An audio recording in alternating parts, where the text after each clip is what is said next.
Hello once again, fellow YouTubers, back with another episode of the 2026 Honda Passport Trailsport. Just got through washing it, and once again, this ash green color is just a nice color, if you ask me. I've seen some other colors on other vehicles similar to this, and I would like to think that this one has a little bit of a darker tint to it. And by the way, me tinting those front two windows really made a difference.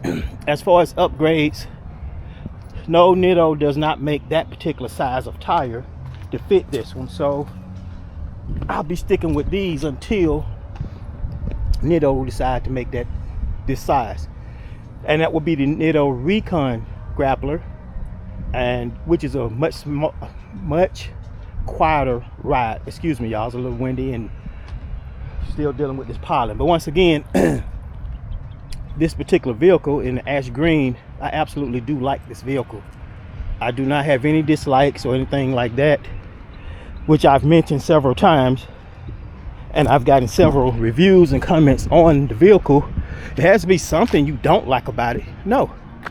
Questions on gas mileage. I don't really concern myself with gas mileage, being that I don't really drive that far. And this being my pretty much my weekend driver. I may drive it once a week during the week, but primarily on the weekends, or if for some reason my truck should happen to need service, which by the way is around 1,500. Now gas mileage on that is it's okay at best. But on this particular vehicle, excuse me y'all, I'm trying to hide my license plate, we got weirdos. It's a great riding vehicle. Can't say much anything about it except for I missed the spot on that front windshield when I was washing it. But I always go back over it once I drive back home, because as you know, these tires, or many tires, tend to offer splatter once you put the tire shine on. And everybody can do whatever they want to with their vehicle, but for those of you that are putting spacers on vehicles, especially this one, number one, spacers can be dangerous. Number two, when you putting spacers on an automobile, you are essentially moving that wheel out. What's going to happen when you're going down the road and you picking up all kinds of debris, glass chippings and nails or whatever, all down here, all down the exterior panels of your doors will get chipped, because all that stuff is going to spin off. So be mindful of that. I mean, if you're driving an older truck that you really don't care about the paint job, it's already seen its days, yeah, go for it. But you do what you want to with your particular vehicle. I myself have never thought to put wheel spacers on a vehicle, because they are dangerous, and because they can cause your wheel to fly off. Believe it or not, that can happen. But once again, for this 2026 Honda Passport Trailsport, I can't think of anything that I honestly dislike about the vehicle, other than the fact that it got dirty. If that's a dislike, okay, my vehicle was dirty, so there we go, I found something. But you know, like I said, it's great riding. I think it has enough room for me, being in one person, and the panoramic roof, which, oh by the way, had I been able to get this vehicle at the time without the panoramic window or roof, or whatever you want to call it, sunroof back in the day, I would have elected not to get one. And I'm not sure if they're gonna have these vehicles. I think the entry-level one, you probably can get it already stocked like that, but I would have gone without the roof, simply because those things are prone to leak. And but you know, you have to just stay on top of things like that. I noticed a lot of people are having some issues with their vehicle, the fitment of certain places, the alignment, the way it's lined up, the hood.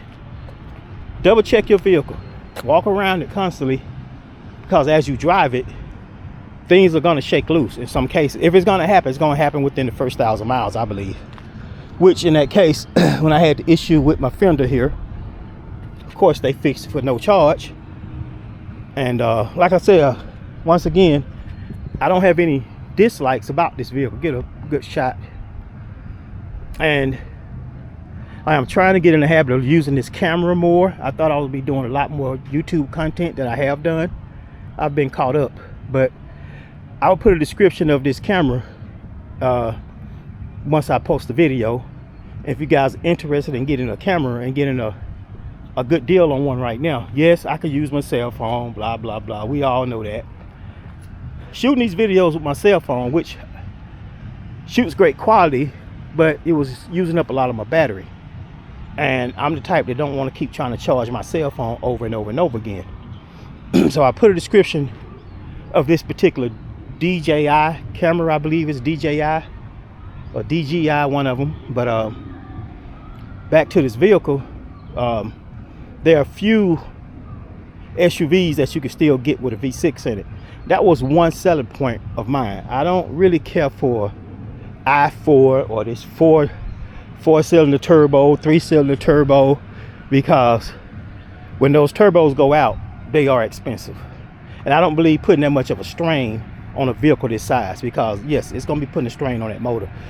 So if that's what you're into, that's what you like, you know, choose what works for you, but it does not work for me. So once again, if I had to say it one more time, there's absolutely nothing that I dislike about this particular vehicle.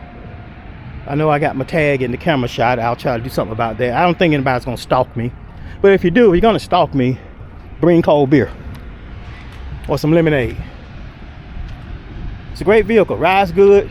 I'm gonna end this video now because I don't see any reason to prolong this video, and also I'm hungry, so it's time for dinner. Everybody have a great Friday evening or Saturday morning, whenever you should see this video.